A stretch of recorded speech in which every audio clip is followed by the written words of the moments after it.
আসসালামু আলাইকুম গাইস, আপনাদের জন্য নিয়ে এলাম একটি মজাদার পুঁই শাকের রেসিপি।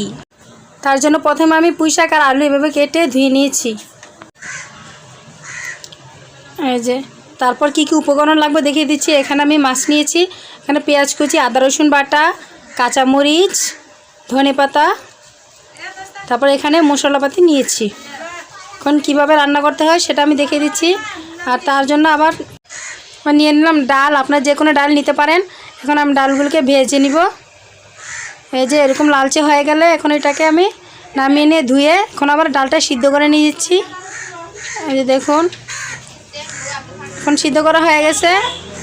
তো এখন আমি চুলায় কড়াই বসিয়ে তেলটা গরম করে এখানে দিয়ে দিচ্ছি পেঁয়াজ কুচি, তারপর দিয়ে দেবো আদা রসুন বাটা, তারপর লবণ, মরিচের গুঁড়া, হলুদের গুঁড়ো,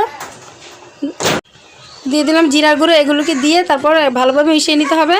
দিয়ে দিচ্ছি কয়েকটা কাঁচামরিচ। যে এখন এগুলোকে ভালোভাবে কষিয়ে এখন দিয়ে দিচ্ছি মাছটি।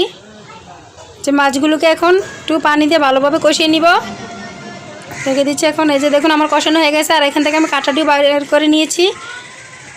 তারপর এখন দিয়ে দেবো ডালগুলিকে এখন একটু কষিয়ে তারপর দিয়ে দেবো পুঁই শাক। যে এগুলোকে এখন নেড়ে তারপর একটু ঢেকে দিব সিদ্ধ হওয়ার জন্য।